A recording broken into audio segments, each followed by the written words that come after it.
Sophia a-t-elle vraiment agressé Charlie dans Demain nous appartient? Clémence Lassala a répondu à nos questions sur la suite de l'intrigue, qui va révéler les failles de Charlie. Et nous a parlé de l'évolution de son personnage et de ses projets. Allociné, Charlie a toujours été présenté comme une peste, mais avec cette nouvelle arche narrative centrée sur elle, les auteurs de Demain nous appartient ont poussé le curseur encore plus loin. Est-ce que vous avez été surprise en découvrant ce qu'il réservait à Charlie et jusqu'où elle allait?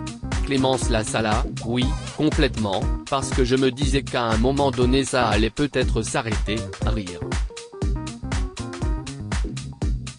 Et finalement non.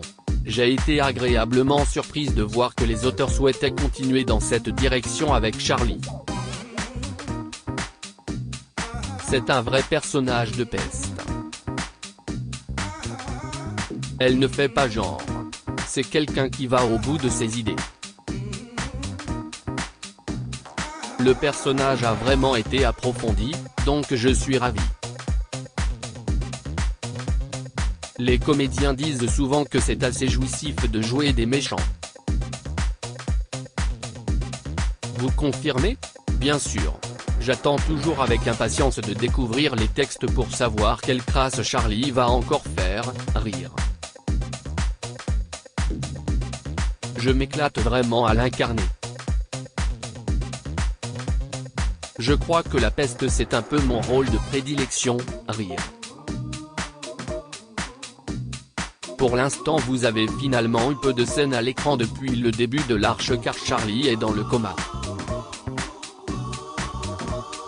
Ce n'était pas trop frustrant d'être au cœur d'une intrigue tout en ayant peu de choses à jouer dans un premier temps? Non, pas du tout. Car puisqu'on tourne très vite, je ne suis pas resté très longtemps dans le coma en fait.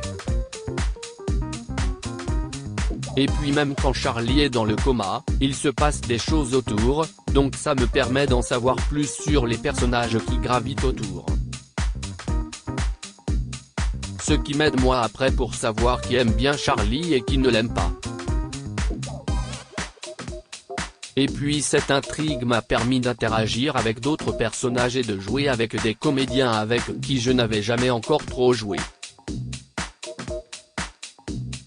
Comme Marion Christman ou Kamel Belghazi. Donc non, ce n'était pas frustrant du tout. Et quand je vois le résultat, car je regarde les épisodes, je vois enfin tout ce qu'il y a autour, toute l'enquête dont je n'avais pas complètement conscience, et je trouve ça génial. Charlie est enfin sortie du coma et, bien qu'elle soit pour le moment incapable de parler, elle a désigné Sophia lorsque Karim lui a demandé d'identifier son agresseur. Que pouvez-vous dire sur ce qui nous attend dans les prochains épisodes? L'intrigue est-elle sur le point de toucher à sa fin? Je pense que ce n'est pas encore vraiment fini. Mais comment ne pas spoiler? Ce que je peux dire c'est que Charlie reste fidèle à elle-même. Elle va injecter encore un peu plus de doute dans tout ça. A-t-elle été agressée par Sophia? On ne sait pas. Mais en vérité c'est un plus compliqué que ça. Et ce n'est donc pas encore du tout la fin de l'intrigue. Avec tout ce qu'elle a fait endurer à Sophia, à Nour, à Gabriel, et à leurs proches, on imagine que les répercussions vont être importantes pour Charlie. Est-ce qu'on peut s'attendre à un déclic et à un changement de comportement? C'est certain, tout ça va provoquer un gros changement en elle parce qu'on va découvrir ensuite qu'elle a quand même ses raisons. C'est peut-être là que ça va davantage toucher les téléspectateurs, car c'est à ce moment-là qu'on va comprendre pourquoi elle a développé cet énervement un peu compulsif envers Sophia. C'est lié à tout ce qu'elle a vécu. On va découvrir un peu les failles de Charlie. Ce qui n'excuse pas ce qu'elle a fait, mais peut permettre de comprendre que cette fille est finalement peut-être un peu sensible, rire. La personne la plus importante dans la vie de Charlie c'est Luke, son frère. Comment va évoluer leur relation? Est-ce qu'il va lui aussi finir par la rejeter suite à tout ce qu'il a découvert sur elle? Non, Luke va continuer à soutenir Charlie car il y a quelque chose qui les lie vraiment tous les deux avec cette agression. Il va continuer à être là pour sa sœur mais il y a quand même quelque chose qui s'est cassé entre eux.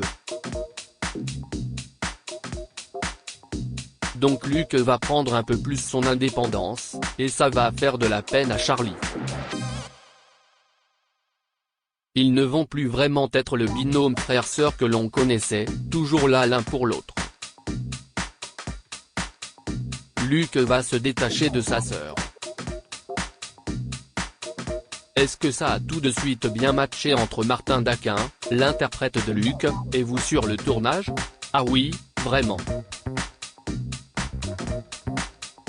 Martin est un amour, c'est un petit nounours. C'est un mec qui est fondamentalement hyper gentil. Et qui est bienveillant surtout. Donc on s'est tout de suite bien entendu. Charlie a traversé beaucoup d'épreuves cette année, entre la mort de son père, l'arrivée au sein d'une nouvelle famille, les Moreno, et cette agression récente qui l'a plongé dans le coma. Espérez-vous un peu d'apaisement pour elle dans la suite des intrigues? Honnêtement, pas vraiment, rire. Peut-être des choses un peu moins dramatiques, oui. Mais ce qui est génial et ce que j'aime avec mon personnage c'est qu'il faut qu'il se passe des choses un peu fortes pour que son caractère de peste se révèle. Donc je pense que si on perdait ça, je ne m'éclaterais plus autant à incarner Charlie. Je me dis que s'il continue à lui arriver des choses fortes, c'est ça qui va la faire évoluer encore. Et dans les deux sens. Que ce soit le côté peste ou le côté sensible. Depuis son arrivée dans la série, Charlie est l'un des rares personnages à ne pas encore avoir eu droit à une histoire d'amour. Peut-on espérer une relation amoureuse pour elle dans un avenir plus ou moins proche? Le problème c'est qu'il y a beaucoup de monde qui la déteste, rire. Donc c'est dur pour elle de trouver un alter ego. Mais je l'espère, oui. Vous êtes arrivé dans Demain nous appartient fin 2018, à travers une intrigue qui impliquait Flore, Bart, Arnaud, et Charlie. Est-ce que vous saviez déjà à ce moment-là que votre personnage était amené à devenir récurrent? Absolument pas. C'est ça qui est fou. On devait venir seulement pour une intrigue de Noël, durant laquelle on débarquait chez les Valorta, et le père de Charlie avait une aventure avec Flore. On avait tourné ça en octobre 2018 pour une diffusion à Noël. Et ensuite je n'avais plus eu de nouvelles durant quelque temps. Et finalement en janvier la production m'a rappelé et m'a dit tu vas revenir avec une famille complète. J'étais super contente. Et donc ce qui devait au départ durer 2 semaines dure maintenant depuis 2 ans, c'est dingue. Depuis la mort d'Arnaud, Charlie s'est éloigné de Flore et de Bart. Est-ce que ça vous manque de ne plus jouer avec Anne Caillon et Hector Langevin? Oui, beaucoup. Anne Caillon est super professionnelle, elle m'a appris énormément de choses. Je trouve qu'elle est d'une grande justesse. Et puis Hector Langevin, on ne va pas se mentir, c'est un de mes super potes ici, à 7. Alors forcément quand on tourne avec des gens qu'on admire un peu et qu'on aime, on a envie de continuer de jouer avec eux. Donc oui ça me manque. Charlie étant en terminale, comme Sophia, Arthur, ou Jules, elle quittera si tout va bien le lycée à la fin de l'année scolaire. Avez-vous des envies pour votre personnage après le lycée justement? J'aimerais bien qu'on puisse la voir devenir adulte, devenir indépendante. Qu'on découvre comment Charlie pourrait réussir, malgré toutes les galères qu'elle a connues, à devenir quelqu'un d'indépendant.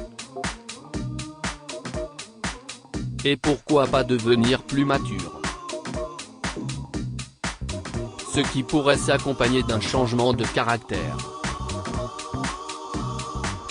J'aimerais bien qu'elle ait un truc à elle, qu'elle trouve sa voie. Et qu'elle soit indépendante aussi bien des Moreno que de tous les autres personnages. Elle pourrait se découvrir une vocation pour la cuisine, comme Maxime, et rejoindre Ici tout commence. À ça, j'avoue que je ne dirais pas non, rire. Je trouve Ici tout commence vraiment top, super dynamique. Ça pourrait être très marrant d'aller faire un tour là-bas. Parfois, avec des personnages comme Charlie, qui ne laissent pas indifférents, les téléspectateurs ont du mal à faire la distinction entre la fiction et la réalité. Avez-vous déjà été confronté à des commentaires de fans pas très sympathiques? Oui, j'en ai beaucoup, rire. Il faut dire que sur les réseaux sociaux c'est assez facile. Mais il y a quand même des gens qui arrivent à faire la part des choses entre la fiction et la réalité. Et puis, personnellement, je me dis que si on me fait des critiques sur le comportement de Charlie, ça veut dire que mon jeu est juste et que j'arrive bien à jouer la peste. Mais mes vrais amis savent qui je suis vraiment, donc ça ne m'affecte pas trop. Avez-vous d'autres projets en dehors de Demain nous appartient dont vous pouvez parler? Des envies de cinéma, de théâtre peut-être? Je tourne beaucoup sur Demain nous appartient en ce moment donc c'est un peu compliqué. Surtout vu le contexte actuel. Mais là je tourne en fin de semaine un court-métrage sur le harcèlement sexuel dans le milieu du théâtre. Et j'adorerais refaire du cinéma, évidemment. Mais pour être très honnête, j'aimerais bien faire des choses à l'international, parce que je suis bilingue. Donc c'est un projet que je suis en train d'essayer de développer en ce moment. De repartir vers l'Angleterre ou les États-Unis. Ça me plairait beaucoup. Et côté théâtre, on était en train de monter une pièce il y a quelque temps avec des acteurs de Demain nous appartient. Une pièce qui a été repoussée à cause de la Covid, mais le projet va repartir et on pourrait donc nous voir d'ici l'été prochain dans une nouvelle pièce. Et la distribution serait intégralement composée de comédiens de la série.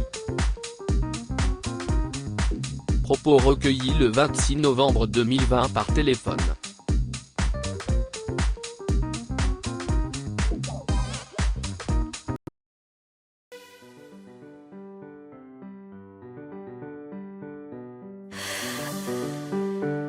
The man I love just had